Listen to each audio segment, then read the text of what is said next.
Hello students of class 8. I am Mrs. Barkha and I will be teaching you biology.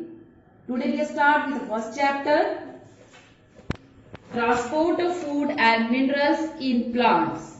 First, what is transport? Transport means carry substance from one place to another. Food and minerals in plants, food is glucose, water and minerals in plants. Now come to the transport system. What is transport system? Transport of nutrients, water and oxygen to every part of a plant is called vesicular or conductive system. I will repeat this definition. Transport of nutrients, water and oxygen to every part of a plant is called vesicular or conductive system.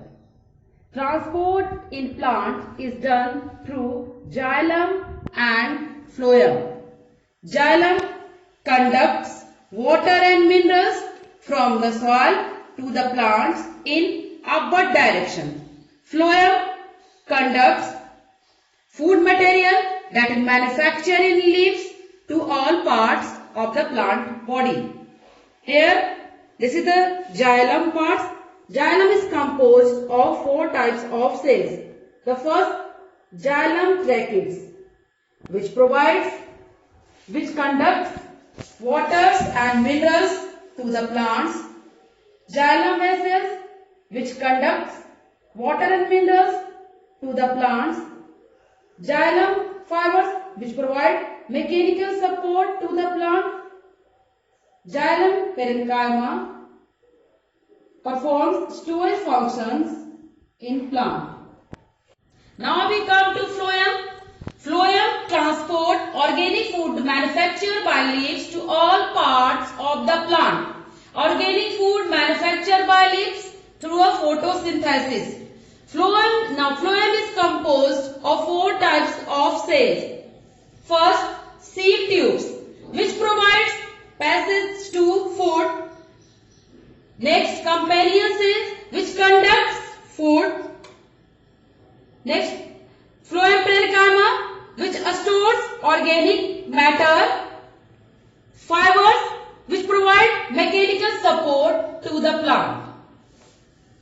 There is a simple diagram of transport of water and minerals in plant.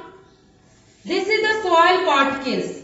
In soil particles, there is a water and minerals that is absorbed by the root hairs.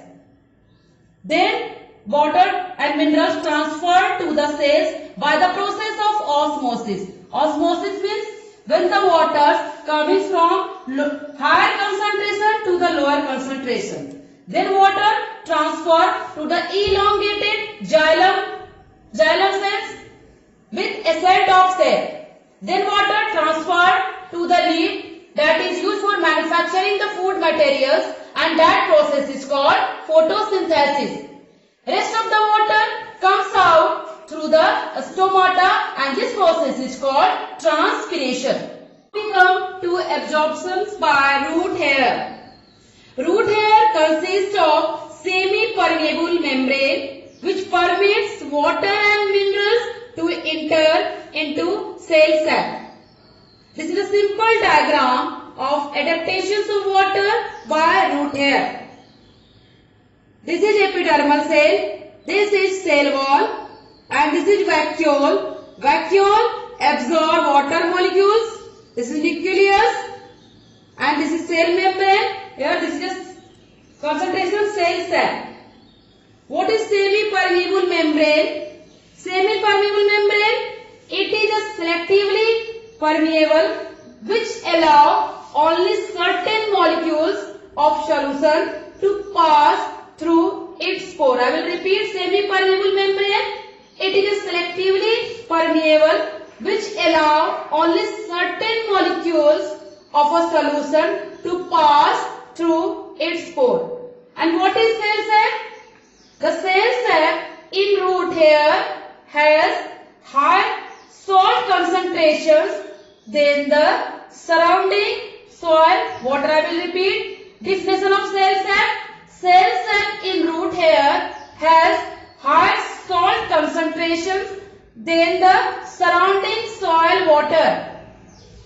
Now this is a simple experiment to show that only roots absorb water. There is a 4 test tube A, B, C and D.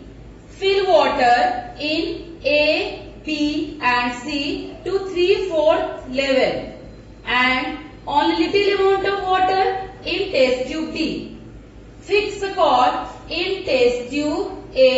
Take the 3 plants with roots dipped in B and C. In test tube C, add few drops of red ink.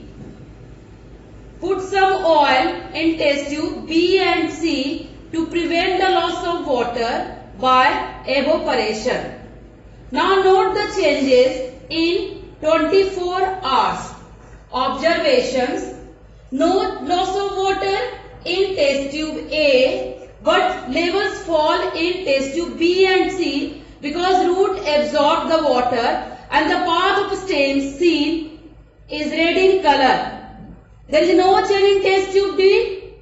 The water level is same because root not dipped in water level and plants dies. Now we come to the methods of absorption. First method, diffusion. It is the movement of molecules from higher concentration to lower concentration without a semi-permeable membrane. I will repeat this definition. Diffusion. It is the movement of molecules from higher concentration to lower concentration without a semi-permeable membrane. To study the process of diffusion, take a beaker, fill 2/3 level of plain water, put a sugar cube in water, it slowly dissolves and finally cube disappear. After 15 minutes, the sugar informally gets distributed in water by diffusion and makes the water sweet. This demonstrates diffusion. Now we come to second method, that is osmosis. What is osmosis? Diffusion of solvent molecules, that is water, through a semi-permeable membrane from region of higher concentration to lower concentration is called osmosis. I will repeat this definition. Diffusion of solvent molecules through a semi-permeable membrane from region of higher concentration to lower concentration is called osmosis. This is a simple diagram to show movement of water molecules through a membrane. This is the semi-permeable membrane. On this side we have high concentration of water molecules. On this side we have lower concentrations of water molecules. There is some large sugar molecules. On this side we have water molecules can pass through the pores, but this side there is a large molecules which cannot pass through this pore because of semi-permeable membrane. On the basis of this diagram, we can differentiate between diffusion and osmosis.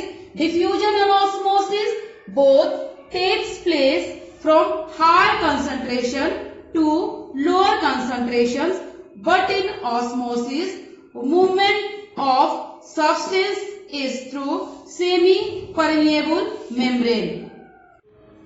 For your homework, you will study the chapter and practice all the diagram. Thank you.